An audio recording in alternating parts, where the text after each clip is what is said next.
नमस्ते, मैं हूं doctor Suresh, teacher education simplified channel में आपका स्वागत है। बीएड एडमिशन 2024-25 का शेड्यूल आ गया है। जो 2 साल का बीएड है उसका शेड्यूल आपके सामने आप देख सकते हो। ये वेबसाइट पर भी अवेलेबल है। 13 जुलाई से लेकर 20 जुलाई तक आपका कैंडिडेट रजिस्ट्रेशन स्टार्ट हो रहा है, महाराष्ट्र कैंडिडेट और अदर देन महाराष्ट्र कैंडिडेट के लिए। कैप का मतलब होता है सेंट्रलाइज्ड एडमिशन प्रोसेस। सीईटी देने के बाद आपको कैप राउंड के लिए अलग से अप्लाई करना पड़ता है। ये वो उसका शेड्यूल है। इसकी वेबसाइट भी अलग है जिसकी डिस्क्रिप्शन में मैंने लिंक दी है।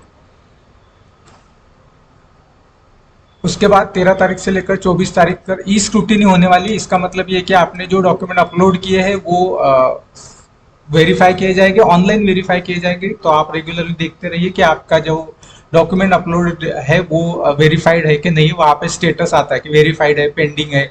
अगर कोई डिस्क्रिपेंसी, मान लीजिए गलत डॉक्यूमेंट अपलोड किया गया है या फिर क्लैरिटी नहीं, तो वो मैसेज आपको वहाँ आता है। आपको अपॉर्चुनिटी मिलती है कि आप वो रिप्लेस कर दें। यही जो डेट है एनआरआईज ओवरसीज इंडियन के लिए, वो 13 जुलाई से लेकर 16 अगस्त तक है। और जो पहली मेरिट लिस्ट आने वाली है वो है 26 जुलाई 2024 को आएगी, जब आपको अल्फाबेटिकल मेरिट लिस्ट पता चलेगी। इसमें आपको सारा डेटा चेक करना है कि आपका नाम सही है, कैटेगरी सही है, सब्जेक्ट सही है। ये आपको चेक करने के बाद अगर आपको लगता है कि कोई डिस्क्रिपेंसी है तो आप 29 जुलाई तक आप रिपोर्ट कर सकते हो। वहीं पर आपको ईमेल मिलेगा, वहां पर आप मैसेज कर सकते हो। ये सारी चीजें आपको आपके लॉगिन में या इसके आपकी वेबसाइट पर देखने को मिलेगी। जो फाइनल मेरिट लिस्ट है वो आने वाली है 2 अगस्त 2024 को। उस दिन आपको पता चलेगा कि आपके सब्जेक्ट और कैटेगरी के हिसाब से आपका नंबर कौन सा है, ये आपको पता चलने वाला है। इसके लिए जो डॉक्यूमेंट्स अपलोड आपको करने हैं, रेडी रखने हैं, इसके भी डॉक्यूमेंट हमें ये वेबसाइट पर लेटर मिला है, जहाँ पर ये सारे आपको जो डॉक्यूमेंट अब यहाँ पे दिख रहे हैं वो आपको रेडी रखने हैं स्कैन करके। पहला है फोटोग्राफ, जो होना चाहिए पासपोर्ट फोटोग्राफ, जिसके साइज ये होनी चाहिए।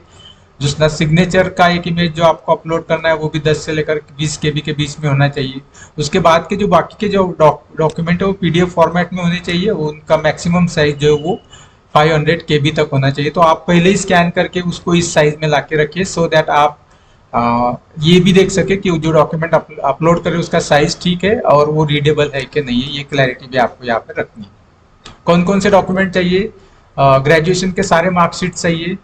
अगर डिग्री और उसका क्वालिफिकेशन सर्टिफिकेट वो भी चाहिए। अगर पोस्ट ग्रेजुएशन किया है तो उसके सारे मार्कशीट चाहिए। उसके अलावा सीईटी स्कोर कार्ड आपको चाहिए। सीईटी एप्लीकेशन फॉर्म, जो कि आपको सीईटी के साइट से आपको मिल जाएगा अगर आपने नहीं डाउनलोड किया है तो। उसके अलावा आपका जन्म कहाँ हुआ है इसके लिए एक डॉक्यूमेंट चाहिए। या तो डोमिसाइल चलेगा, बर्थ सर्टिफिकेट चलेगा, या फिर स्कूल लिविंग चलेगा, जहाँ पे प्लेस ऑफ बर्थ मतलब जगह का नाम होना जरूरी है। उसके बाद अगर आप टाइप ये है महाराष्ट्र कैंडिडेट, जो कि आपने जिस तरह से भरा उससे रिलेटेड डॉक्यूमेंट यहाँ पर दिए गए हैं, कौन कौन से चाहिए उसके फॉर्मेट भी पीछे आपको इसी फाइल में देखने को मिल जाएंगे। उसके बाद अगर आप कोई रिजर्वेशन ले रहे हो तो उस रिजर्वेशन के भी यहाँ पे डॉक्यूमेंट चाहिए। अगर कास्ट बेस्ड रिजर्वेशन ले रहे हो तो कास्ट सर्टिफिकेट और वैलिडिटी सर्टिफिकेट यहाँ पे अपलोड करना जरूरी है। अगर आपके पास ये वैलिडिटी सर्टिफिकेट नहीं है तो आप उसकी रिसीट भी अपलोड कर सकते हो। आप अगर अप्लाई नहीं किया तो अभी अप्लाई कीजिए। जो आपने सीईटी फॉर्म दिया, सीईटी का स्कोर कार्ड आप उसको जोड़कर आप ये एप्लीकेशन कर सकते हो और उसकी रिसीट जो है वो आप यहाँ पे अपलोड कर सकते हो। और एक्चुअल आपका वैलिडिटी सर्टिफिकेट जो है वो सेकंड एडमिशन के सेकंड राउंड तक आ जाना चाहिए। उसके बाद में आपका रिसीट पर एडमिशन नहीं होगा। सेम है backward, other than backward class, VJNT, OBC, इनके लिए भी कास्ट सर्टिफिकेट वैलिडिटी, अगर वैलिडिटी नहीं है तो रिसीट चलेगा।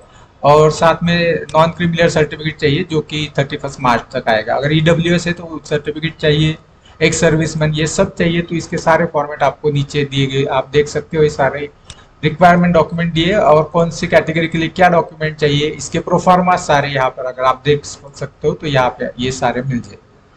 तो ये डॉक्यूमेंट रेडी रखिए और यहाँ पर इस साइट पर आपको आना है।